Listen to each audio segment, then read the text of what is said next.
Hello and welcome back to episode 15 of Sherlock Holmes Chapter 1. I'm Vic and you're watching yet another Let's Play channel.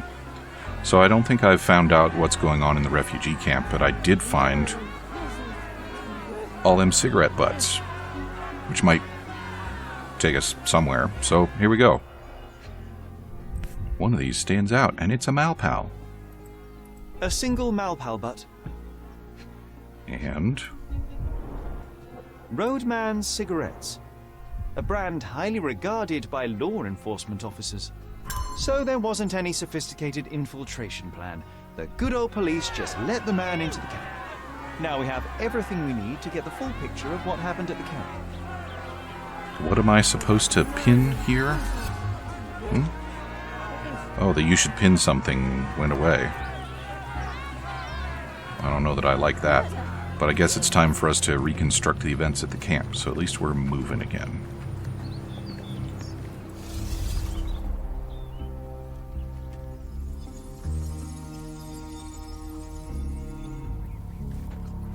We have got quite a stack here. Is there one all the way back there? Yeah, there is. I don't know that we have to interact with this one. Yeah, so you have a little Smizoke with the Pizzolizis, and then let himself in. I have a feeling that this is the end of the journey.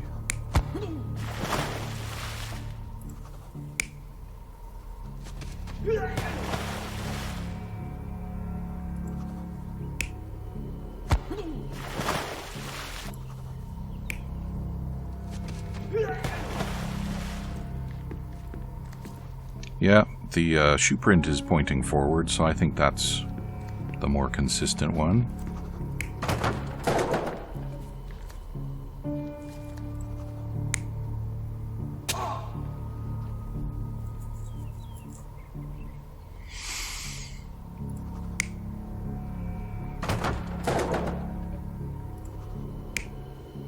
I don't know.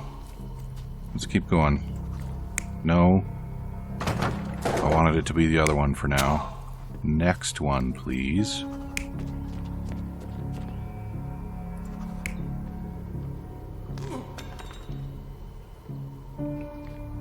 What made the dropped noise?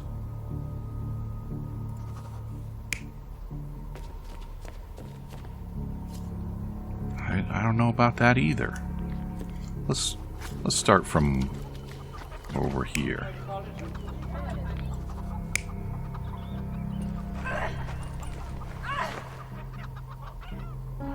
Yeah, that seems to be more consistent.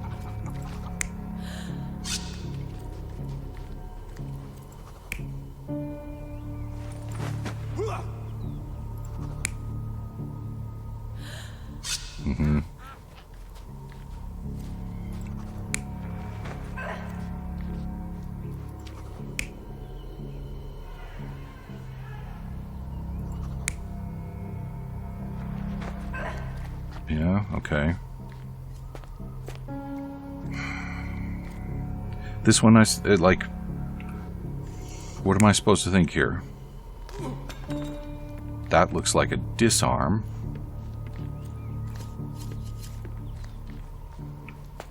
And if he disarmed him here, then how did the knife get in his chest? Well, picked him up there, I guess, maybe.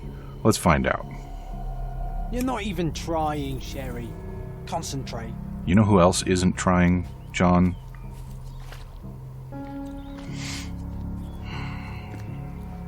Okay, so if this wasn't a disarm, then it was him running away. And then we get over here, and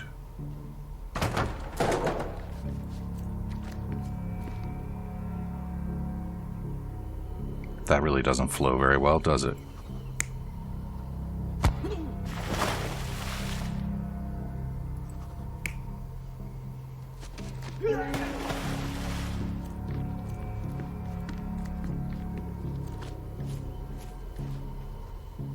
Oh, I see.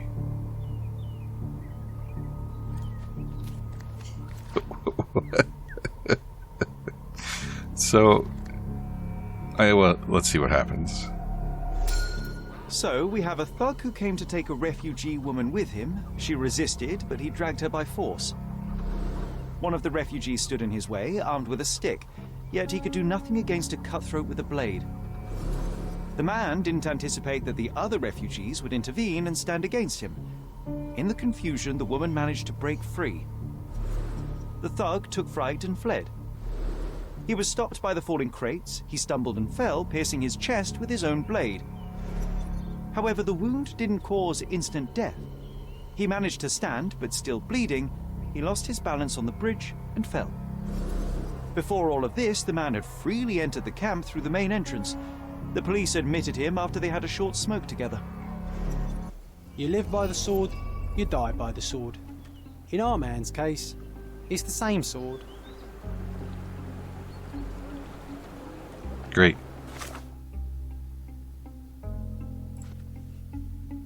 Failed kidnapping.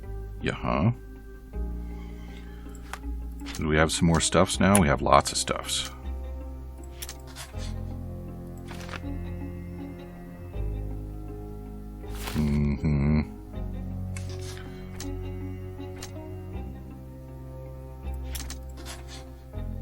And yeah, we already worked that out, didn't we?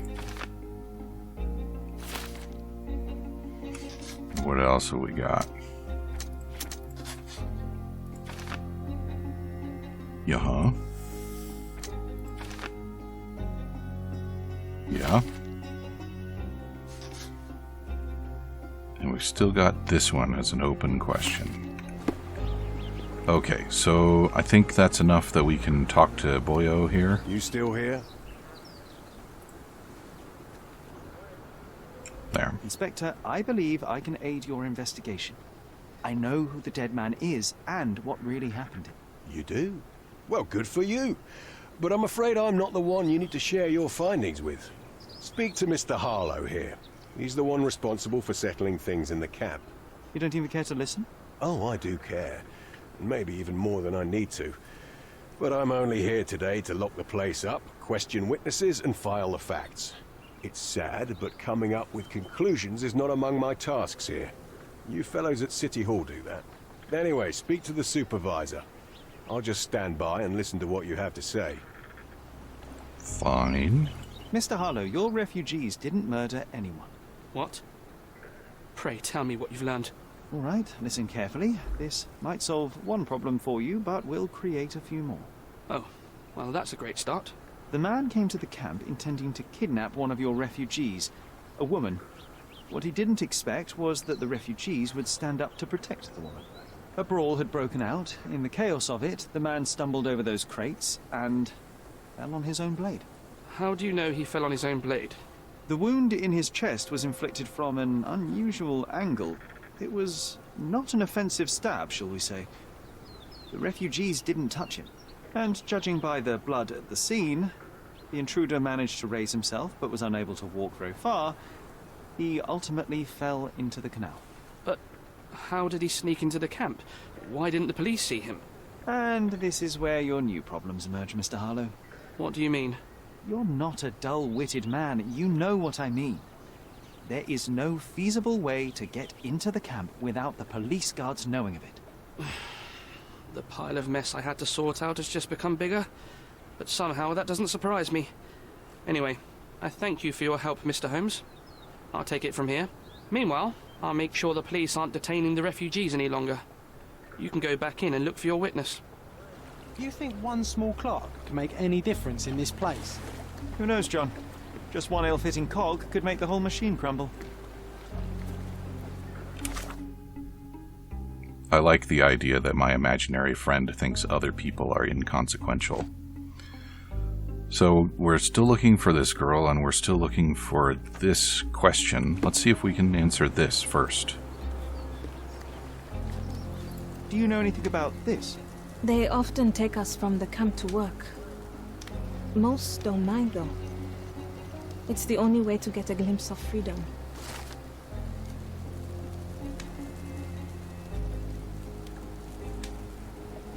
So there's a smuggling ring in the camp. This wasn't the first time that someone freely entered the camp to take a refugee out.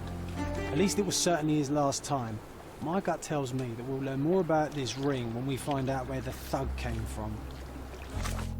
No, I have a feeling that we'll run that down when we figure out about his tattoo.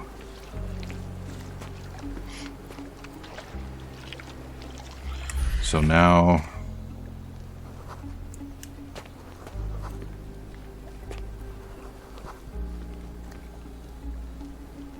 Now I'm looking for the woman with the ritual scars. Is she perchance in this guarded area?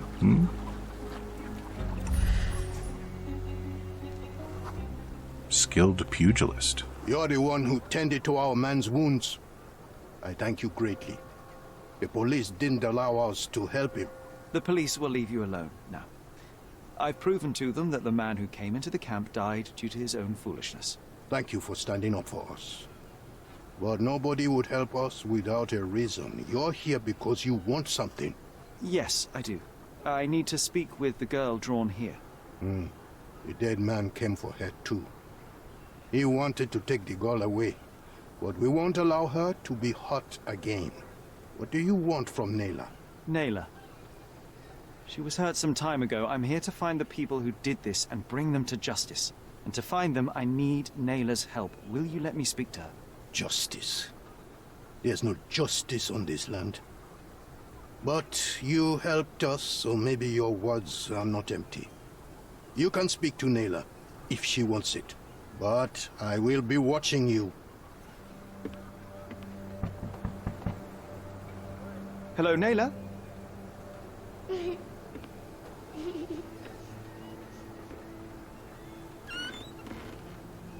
My name is Sherlock. I know someone hurt you. I am here to help. I'm trying to find the people involved and bring them to justice. Please. There is a photograph, and I'm sorry, it is terrible, but I simply must ask. Where did this happen? What can you tell me about these people? Christ, Sherlock. Nayla, I'm sorry. I'm not very good at this. You come here for me, but you are rude and cruel and condescending. A cross. The man had this cross. Now go away. Leave us be. I do not need another white man's help.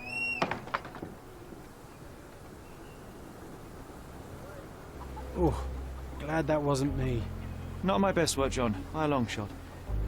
Nayla doesn't want us meddling. I'm starting to wonder what this all achieves. But she helped you anyway. Now we know that maniac's face and the cross he wore, we can still catch him.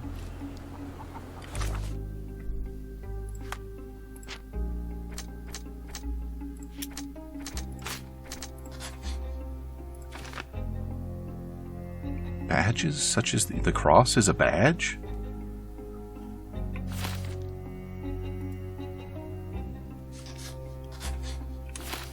So now, do we update this one? Yeah.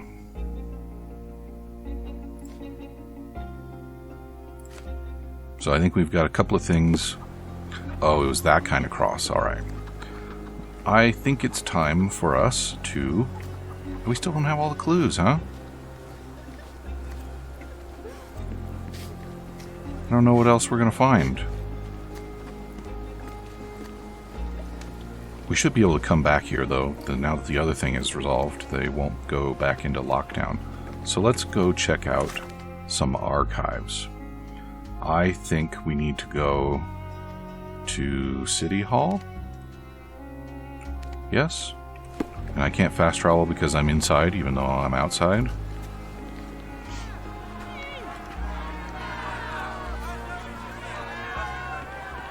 Can I fast travel now? Maybe. I'm running faster. City Hall. Is that it right there? Yeah. Might as well just walk it. I'm never sure where the compass is actually pointing when I look at the map. Yeah, I think that's it right there. Wow. Refugees are pretty close to City Hall. That's actually a little surprising.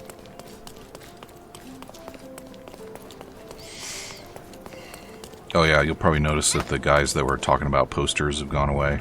I did an eavesdrop on them in between episodes, and some guys looking for a violin.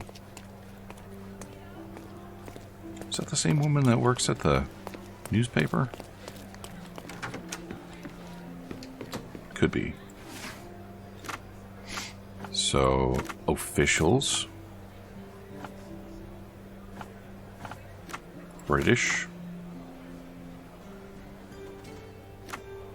Legal documents. Hey. Thomas Norton, born 1840, graduated Oxford, working at the Home Office, position as military commissioner, honored by the Queen with the Order of the Bath.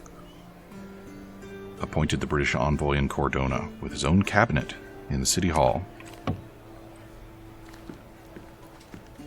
So, he's around here somewhere. Is he on the ground floor? There he is. Hello, boyo. If you're here on matters of signing up for military service, come back tomorrow. Our department needs to straighten out some business. Is this business perchance related to your rapey times?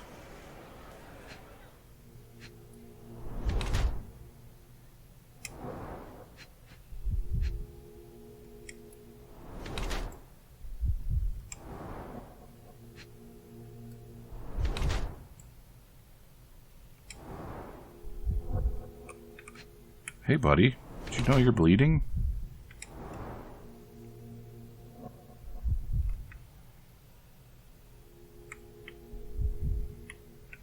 Well, what's the last thing we're looking for here? Oh.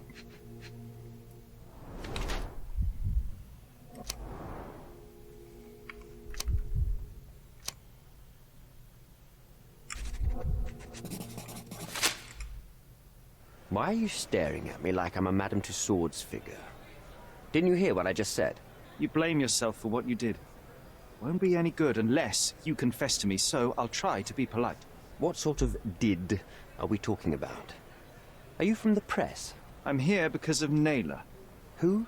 You don't remember her name. Lad, if you won't tell me why you came, I'll call for someone here to sort you out, if you get my meaning. Do you recognize this man? We definitely look alike. But you have the wrong person. Really? Then you won't mind if I pass this along to the newspaper? All right. All right. Is this about money, as you said in the letter? What kind of sum are we talking about? I've never written a single word to you. Bribery, not my style. So, that letter, it wasn't from you? Well, it appears that more and more people in the city are finding out about your despicable hobby, doesn't it? You're in the clutches of justice, and very soon they will squeeze you. It's in your best interest to cooperate.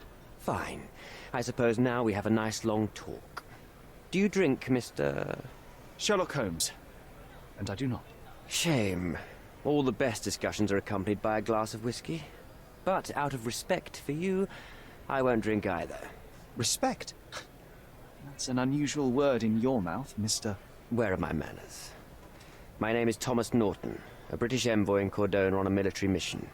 So, where do we start? You mentioned blackmail. Tell me about it. All right. A couple of days ago, I received an anonymous letter. It said that in the art gallery at Caravansary there exists a painting that incriminates me. The blackmailer made it clear that if there is a painting, then a photograph exists too.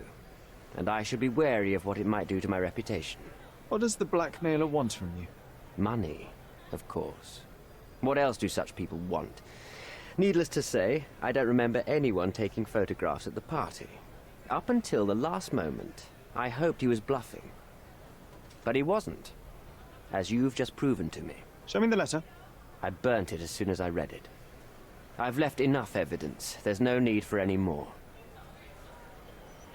Got smart a little too late, I think. So, let's return to the beginning. What happened at the party? I vaguely remember that night. As usual at such parties, you meet people, you talk with them, they invite you to spend some time alone with them. What can I say? I got myself mixed up with the wrong company, and somebody must have mixed some psychoactive substance in my drink. After that, it's all blurry. I completely lost my sanity. I made a terrible mistake which I regret deeply. You don't say. Do refugee girls often appear on the menu at those types of parties? It's rather rare. So you didn't attend the party to engage in an exotic experience involving a vulnerable woman unable to accuse you of assault? I would never have planned such a terrible thing. What happened was just bad circumstance. Boniface Mercurio, does the name mean anything to you? He's an artist, right? The one responsible for the painting that compromises you. I found him dead in his room. Oh, that is bad. Wait, you don't think that I have anything to do with this? You had motive to kill him. Maybe I did, but listen. I know how this looks, but murder? That's on another level. I had thoughts that this Mercutio... Mercurio. Well, him, yes. I thought he could have been the blackmailer. But I was too afraid to make any hasty decisions. There were plenty of ways to fail by making a move, so I chose to wait. To see what he would do next. You have to believe me. I don't believe people, I believe evidence. Then look at the evidence. Yeah, that's the plan. The painting that depicted you in the image of the devil was stolen by a mercenary. Did you have anything to do with it? I might be a rotten person, sir, but hiring criminals for illicit purposes is not in my daily schedule. And buying the painting in an attempt to hide the crime, is that on your daily schedule? What would you do in my situation? I would never put myself in such a situation. You're young. I could never have imagined myself in my current position, yet here I am in front of you. We all make mistakes, Mr. Holmes, and I'm no exception. Mr. Holmes, I've built my entire career on hard work and uncompromising dedication to the Crown. I made a mistake, but I'm not a villain from some cheap adventure fiction. By putting me behind bars, you will benefit precisely no one. Rotting in prison is the least you deserve, but I have a better idea. You will make amends and help the ones you hurt. Naylor deserves the very utmost of what you can do. Help the girl? I can't risk the press paying extra attention to her. I will do anything except that. That's not all. Use your connections to help patriate the refugees, find them decent homes, give them jobs. There must be a meaning to your position and my decision. Yes, all right, I can do that. So, will you give me the photograph now? I need to think this all through. Don't do anything foolish in the meantime. What makes you think you can decide what's best for these people? Such is the arrogance of British imperialism. I take your point. I don't. Do you think they ought to stay there?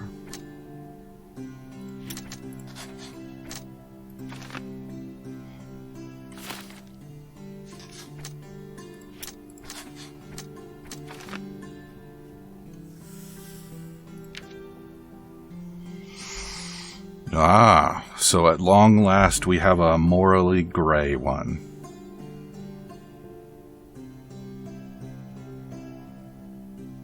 I'm a little surprised, though. I mean, why don't we have an option here to chase down the blackmailer? Because there's another possibility here that we haven't excluded, which is that there's a third party that arranged for the theft and the murder of the artist and attempted to kidnap the girl. In which case, we haven't even addressed them yet, have we? Why does this not connect to anything? There are more clues that are missing, I think. The refugee camp we haven't even found. It's not even yellow, much less green.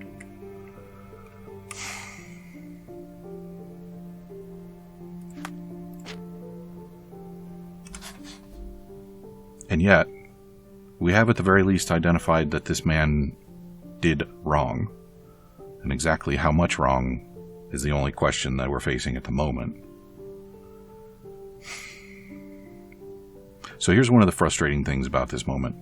In one of the previous games, we did one of these where we got to a point like this and we made a choice about somebody, and then there was more to the case. And we ran down some more clues and we finished the job.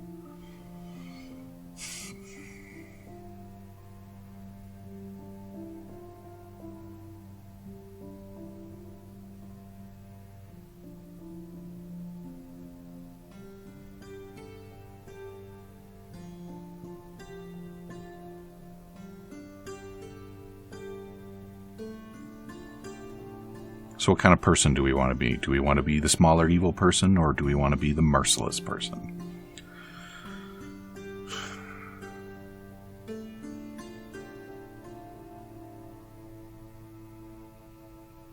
And what are we assuming is going to happen to the refugees in the case where we send the envoy up the flagpole for this?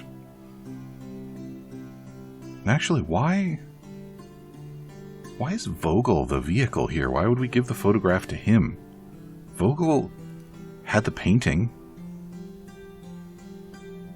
I mean, I guess maybe just having the painting means that all he thought was that Mercurio was imaginative.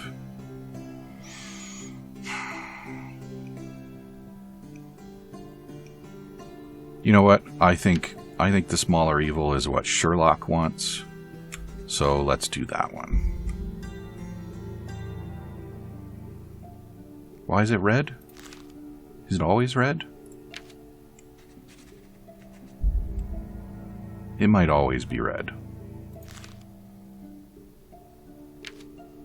Yeah. So we'll do the one that Sherlock wants. That's fine.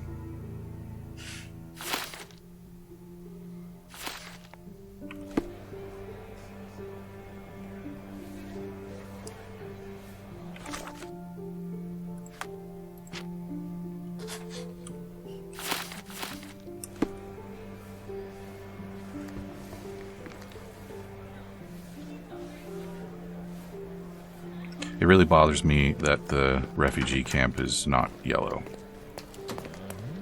We still have an outstanding clue in the book. And we still have the camp not even being yellow. It's kind of weird that this statue is sitting with his back to City Hall. What's up with that? Some kind of colonial governor, I guess. Where'd that bridge go? Oh, it's right up there. Right. So we just need to keep going this way. I looked around the camp pretty hard, too.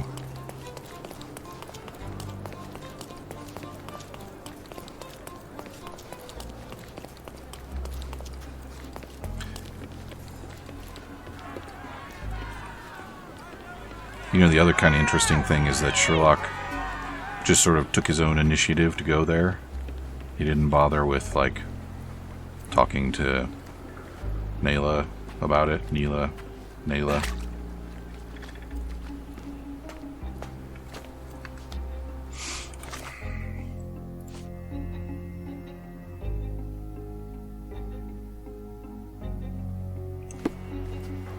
He didn't offer the deal, Sherlock did.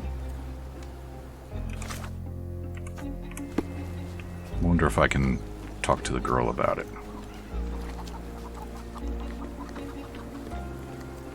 No? Yeah, why would I do that? Terrible events are behind that canvas, Sherry. Mm-hmm. At least some of your kind have a heart. Thank you again.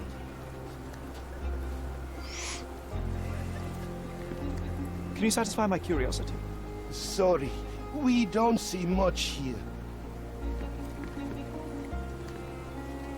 I don't know. Let's just do it. Right, we have to leave. John wasn't even trying. He just blipped into existence right there in front of our faces. It's better when he moves around while we're not looking. Alright. But again, we might as well just run it, because it's just right there. I'm just going to keep forgetting. That's life. Yeah, here we go.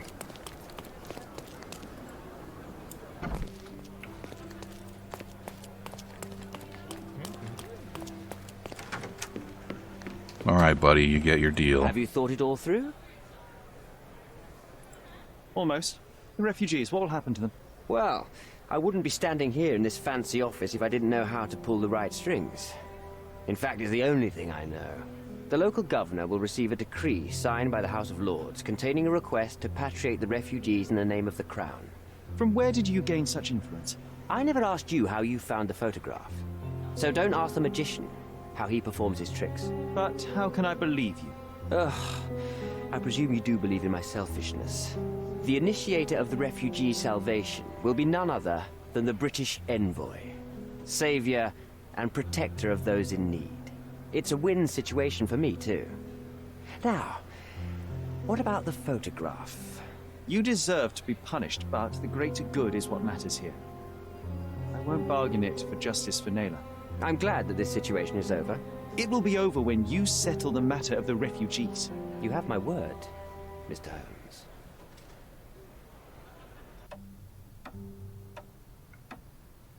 There we go. And that is it for episode 15. Come back and see me again in episode 16, and we will give Vogel the bad news, and then maybe open another room in our dilapidated house.